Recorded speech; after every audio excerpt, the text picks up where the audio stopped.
नमस्कार, मैं स्वतंत्र कुमार और आप सभी का स्वागत करता हूं आपके अपने चैनल शॉर्ट हैंड टीम पर। तो दोस्तों, आज के इस वीडियो में दैनिक जागरण के संपादकीय से 428 शब्दों के डिक्टेशन को हम लोग लेने वाले हैं। इसे हम लोग 3 अलग अलग स्पीड में लिखेंगे। पहली बार में 80 की स्पीड में, दूसरी बार में 90 की स्पीड में, तीसरी और आखिरी बार में हम लोग इसी डिक्टेशन को 100 की स्पीड में लेंगे। अगर इस डिक्टेशन में आए हुए महत्वपूर्ण शब्दों की जानकारी आपको चाहिए, यानी कि महत्वपूर्ण शब्दों की आउटलाइन कैसे बनेगी, उसको जानने के लिए आप हमारे टेलीग्राम ग्रुप को ज्वाइन कर लें। टेलीग्राम ग्रुप का लिंक आपको इसी वीडियो के ठीक नीचे डिस्क्रिप्शन बॉक्स में मिल जाएगा। वहां से ज्वाइन करने में अगर आपको प्रॉब्लम हो रही है तो आप अपने मोबाइल में टेलीग्राम ऐप को ओपन करें, वहां शॉर्ट हैंड टीम सर्च करके भी ग्रुप को ज्वाइन कर सकते हैं। तो 80 की स्पीड में आकर आपका डिक्टेशन स्टार्ट होगा 5 सेकेंड के बाद। तब तक के लिए आप रेडी रहें।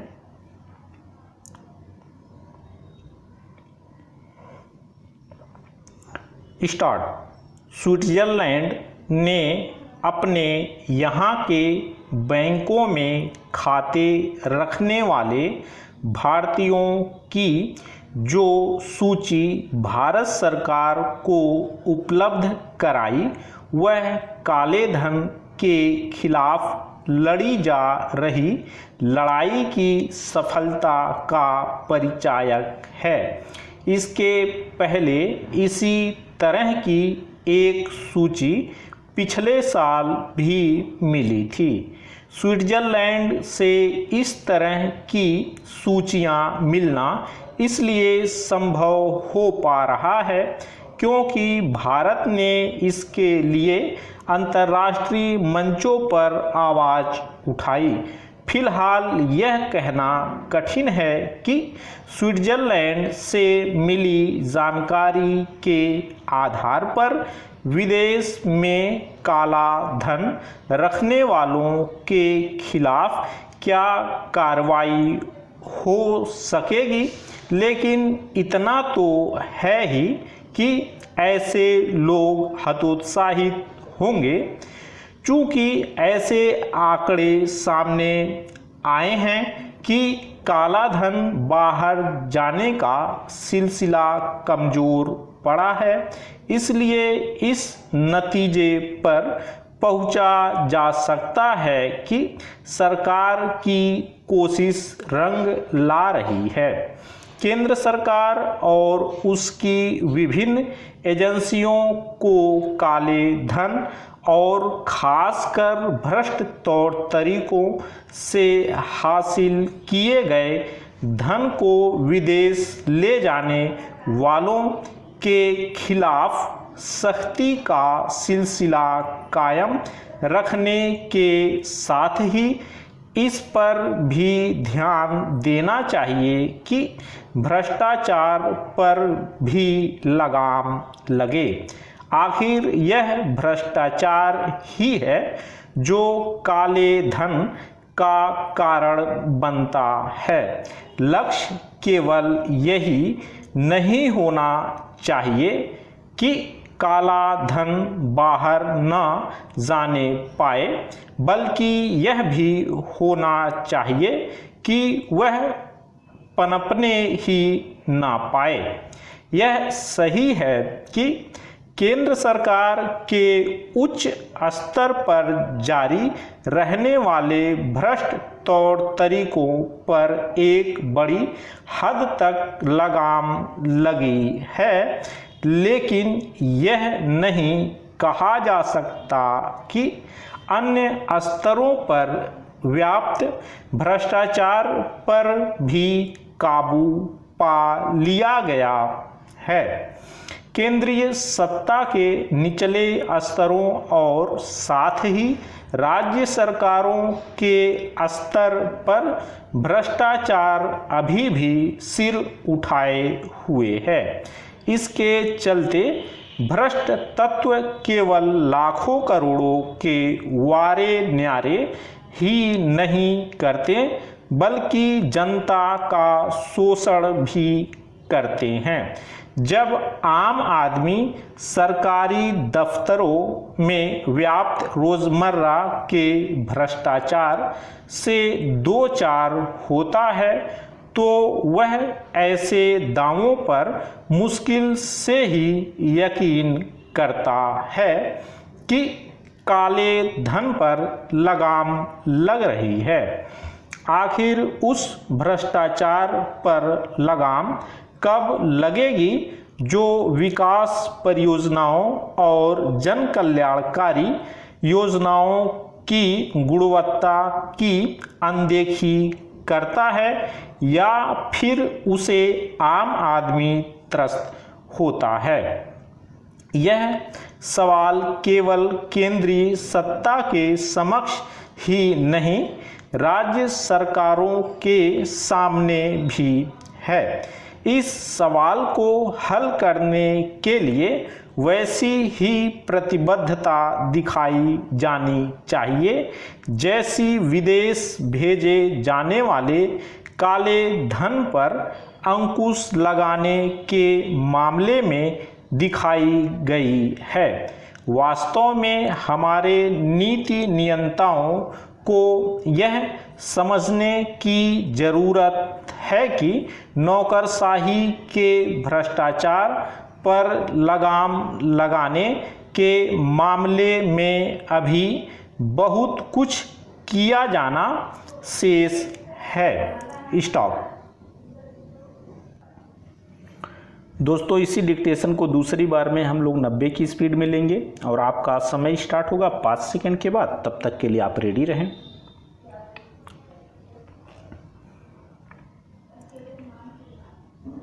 स्टार्ट। स्विट्जरलैंड ने अपने यहाँ के बैंकों में खाते रखने वाले भारतीयों की जो सूची भारत सरकार को उपलब्ध कराई, वह काले धन के खिलाफ लड़ी जा रही लड़ाई की सफलता का परिचायक है। इसके पहले इसी तरह की एक सूची पिछले साल भी मिली थी। स्विट्जरलैंड से इस तरह की सूचियां मिलना इसलिए संभव हो पा रहा है क्योंकि भारत ने इसके लिए अंतर्राष्ट्रीय मंचों पर आवाज़ उठाई। फिलहाल यह कहना कठिन है कि स्विट्जरलैंड से मिली जानकारी के आधार पर विदेश में काला धन रखने वालों के खिलाफ क्या कार्रवाई हो सकेगी, लेकिन इतना तो है ही कि ऐसे लोग हतोत्साहित होंगे। चूँकि ऐसे आंकड़े सामने आए हैं कि काला धन बाहर जाने का सिलसिला कमज़ोर पड़ा है, इसलिए इस नतीजे पर पहुंचा जा सकता है कि सरकार की कोशिश रंग ला रही है।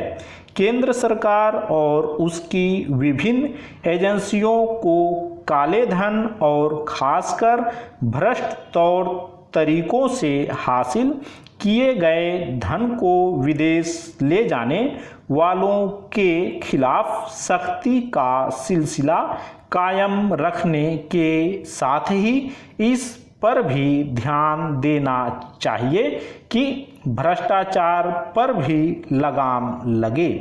आखिर यह भ्रष्टाचार ही है जो काले धन का कारण बनता है। लक्ष्य केवल यही नहीं होना चाहिए कि काला धन बाहर न जाने पाए, बल्कि यह भी होना चाहिए कि वह पनपने ही न पाए।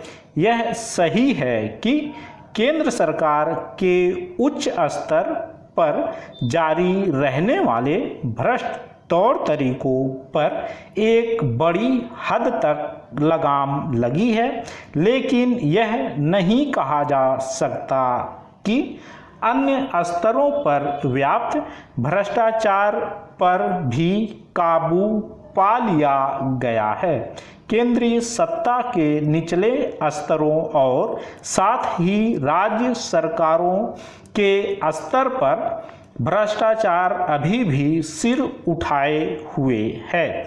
इसके चलते भ्रष्ट तत्व केवल लाखों करोड़ों के वारे न्यारे ही नहीं करते बल्कि जनता का शोषण भी करते हैं।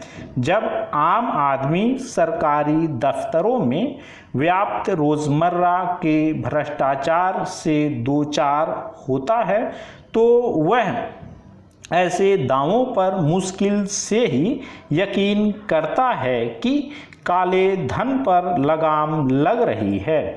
आखिर उस भ्रष्टाचार पर लगाम कब लगेगी जो विकास परियोजनाओं और जन कल्याणकारी योजनाओं की गुणवत्ता की अनदेखी करता है या फिर जिससे आम आदमी त्रस्त होता है। यह सवाल केवल केंद्रीय सत्ता के समक्ष ही नहीं राज्य सरकारों के सामने भी हैं। इस सवाल को हल करने के लिए वैसी ही प्रतिबद्धता दिखाई जानी चाहिए जैसी विदेश भेजे जाने वाले काले धन पर अंकुश लगाने के मामले में दिखाई गई है। वास्तव में हमारे नीति नियंताओं को यह समझने की जरूरत है कि नौकरशाही के भ्रष्टाचार पर लगाम लगाने के मामले में अभी बहुत कुछ किया जाना शेष है। स्टॉप। दोस्तों, इस डिक्टेशन को आखिरी बार में हम लोग 100 की स्पीड में लेंगे। आपका डिक्टेशन स्टार्ट होगा 5 सेकंड के बाद। तब तक के लिए आप तैयार रहें।